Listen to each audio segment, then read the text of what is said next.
Mes amis, bien le bonsoir. Aujourd'hui, on va parler d'un des sales secrets des banques. Alors, si nous devions répertorier tous les sales secrets des banques, on remplirait très facilement un annuaire Paris, banlieue. Aujourd'hui, je vais parler juste d'un point précis. Beaucoup de gens l'ont remarqué, beaucoup de gens en ont souffert. Aujourd'hui, j'ai un ami qui a vu un prêt immobilier refusé par la banque pour une histoire de 200 euros. Oui, 200 euros, vous avez bien entendu. Je vais vous raconter, vous dire pourquoi les banques agissent de cette manière. On connaît tous cette histoire où, par exemple, vous avez la dame qui va au guichet réclamer 1000 euros de son compte en espèces. Et là, elle se retrouve dans un bureau, le directeur est là. On ne peut pas vous donner cet argent. Nous vivons à une époque, généralement ils baissent d'un ton, comme ça ils le disent, sur le ton presque de la confidence. On est dans une époque post-11 septembre, n'est-ce pas? Comme si aujourd'hui la datation, n'est-ce pas? C'est plus après Jésus-Christ, c'est après le 11 septembre. Il y a le terrorisme, il y a Tracfin, il y a le blanchiment d'argent, n'est-ce pas, madame? Et c'est pour ça que je me vois dans l'obligation de demander, d'exiger un justificatif. Je veux des factures, un devis, quelque chose. Vous devez me prouver à quoi va servir cet argent. Autrement, la banque ne peut pas vous le donner. Oui, mais monsieur, c'est mon argent, oui. C'est votre argent, mais nous veillons sur votre argent. Et en fait, les banques, les institutions financières, se permettent, se considèrent qu'elles ont absolument tous les droits. La police n'a pas autant de droits. Si un flic arrive, me met les menottes et m'arrête et m'emmène au commissariat, j'ai plus de droits que lui, limite. J'ai le droit d'avoir un avocat, un médecin, parler à des magistrats, tout ça. Il ne peut pas faire ce qu'il veut. Sauf que le dernier gratte-papier des banques a plus de pouvoir que la police, par exemple.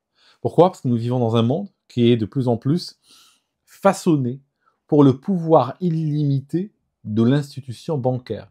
L'institution bancaire est en train de nous asservir collectivement. Elle est en train de fabriquer un monde, de façonner un monde à son image, où elle a tous les droits, nous n'en avons aucun. Regardez. Dans l'histoire de cet ami, il a voulu acheter un bien immobilier en France.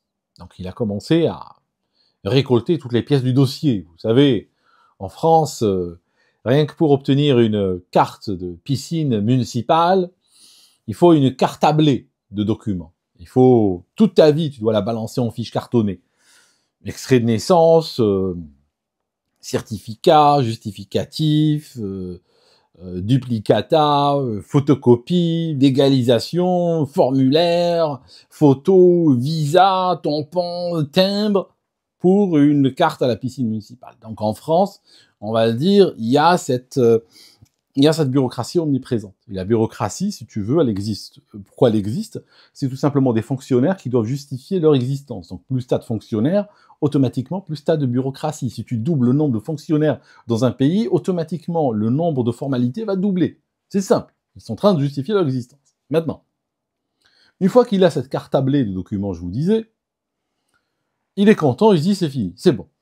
Maintenant, un des fins limiers de la banque a regardé sur toute l'année dernière les transactions et il a trouvé quelque chose. Il a trouvé une transaction qu'il a considérée comme hautement suspecte. 200 euros.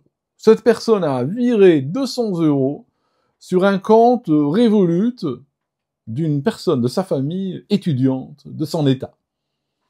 C'est une étudiante qui étudie en France. Elle lui demande de l'aide. Lui, il accourt à son secours et il va lui verser 200 euros sur un compte Revolut. Je ne savais pas que ceci allait déclencher, n'est-ce pas, l'histoire que je suis en train de vous raconter. Qu'est-ce qu'elle exige la banque? La banque déclare que cette transaction de 200 euros est bizarre, anormale, suspecte, inhabituelle. C'est le mot qu'ils ont utilisé dans la lettre. Inhabituelle. Alors, ce qu'ils ont dit, c'est qu'ils veulent les informations financières détaillées, totales, de cette personne qui a reçu les 200 euros. Alors attention, cette personne qui a reçu les 200 euros ne fait pas partie de la transaction immobilière. Elle ne va pas acheter ce bien immobilier. C'est une personne qui est complètement étrangère à tout ça. Et on lui demande de fournir des fiches de salaire, les relevés bancaires, le détail de toute sa vie financière. Bien entendu, elle est fondée à dire non. Et elle dit non, bien entendu. Mais elle dit, écoute, tu m'as dépanné de 200 balles, c'est gentil à toi, si ça monte, si on en est là, bon, moi je suis prête à te les rendre, n'est-ce pas? Je te rends tes 200 balles, mais j'ai pas à m'impliquer financièrement ou donner ma paperasse pour ton prêt immobilier, je suis désolé. Et la banque insiste. Non, pour nous, c'est suspect. C'est 200 euros. Finalement, la situation coince là.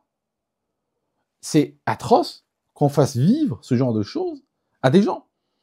Maintenant, pourquoi la banque fait ça? Pourquoi la banque fait ce genre de choses, fait ce genre de scène pour 200 euros, pour 49,50 €, pour des sommes minables? Pour des sommes minables, ils commencent à monter sur le grand chevaux et citer le terrorisme international et le blanchiment d'argent et tout ça. Pourquoi? Il y a une raison, je vais vous la dire tout de suite. C'est une raison d'un cynisme atroce, mais c'est un cynisme dont nous avons habitués, ce genre d'institution. Il n'y a rien de surprenant. Je vous raconte. Les banques, effectivement, et ça c'est pas un mensonge, ça c'est une vérité, vivent sous le joug de réglementations extrêmement pesantes.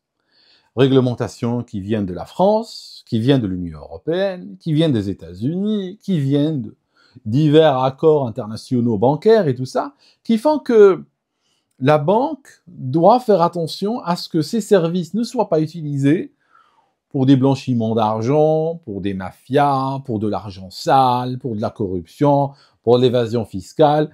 J'ai presque envie de dire, alors pourquoi on utiliserait une banque autrement? Parce qu'on sait bien que les banques sont au cœur de tout ce que je viens de citer, n'est-ce pas? Une banque qui refuserait cela, c'est comme un hôpital qui refuserait les malades. Quoique, les hôpitaux refusent aujourd'hui les malades. Mais vous me comprenez.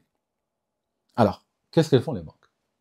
Les banques, elles ont peur de subir un audit, qui est par exemple une histoire qui remonte, que par exemple quelqu'un arrive avec une mallette d'argent et puis que finalement un jour on remonte à la banque et tout ça, puis que le directeur se retrouve face à la brigade financière, ils doivent expliquer comment il a accepté cet argent, n'est-ce pas? Un problème. Alors voilà ce qu'ils font.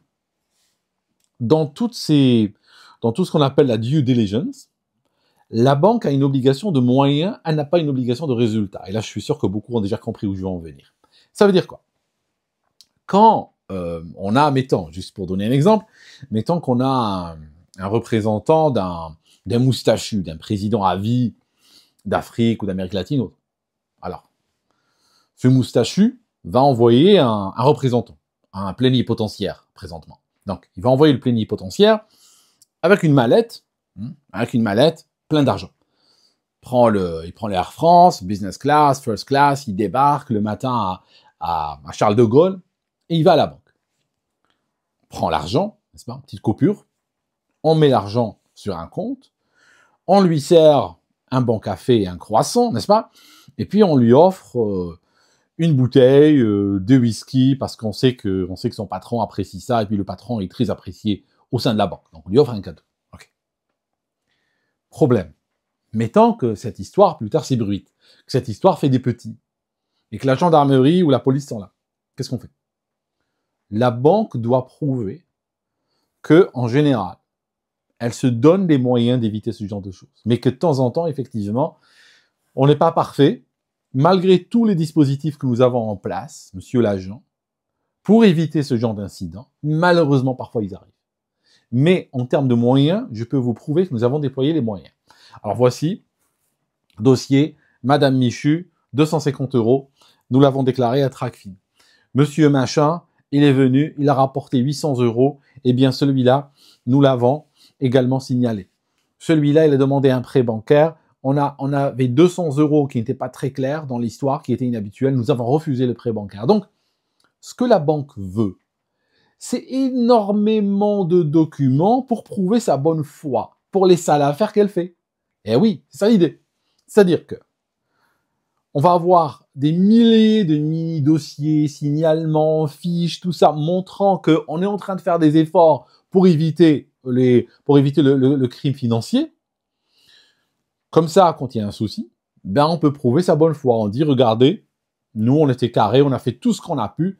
Celui-là, il est passé entre les gouttes. Je suis désolé, mais on a la preuve ici, regardez, on a plusieurs signalements que nous faisons par jour, on a plusieurs clients qu'on a refusés, on a fermé des comptes, on a gelé des comptes, on a refusé de donner du cash, on a refusé de prendre du cash, on a refusé plein de choses pour des petites sommes que nous surveillons, nous analysons tout à la loupe, nous. Voilà, on a une institution sérieuse, voilà. Maintenant, que voulez-vous, les gens, vous savez, le monde est plein de polissons, n'est-ce pas? Le mec est venu avec sa valise, on l'a raté. On a raté. Voilà, il est passé sous le radar. On sera plus vigilant la prochaine fois, monsieur l'agent. Voilà, c'est tout. Et en fait, c'est ça l'idée. Ça signifie on pourrit la vie à plein de gens pour créer des dossiers, tout simplement. Pour créer des dossiers prouvant sa bonne foi par la suite. C'est tout. Il n'y a pas d'autre, secret derrière celui-là. C'est juste ça. C'est juste on vous embête pour prouver leur bonne foi pour les grosses saloperies qu'ils font. Voilà, mes amis. C'est très cynique malheureusement, mais c'est comme ça, c'est des institutions basées sur le cynisme. Le cynisme, ça fait partie de leur business model en fait. C'est pas un accident, c'est pas un hasard, c'est fait pour ça. Voilà. Merci mes amis d'avoir écouté cette vidéo jusqu'ici et on se voit dans une prochaine. À très bientôt.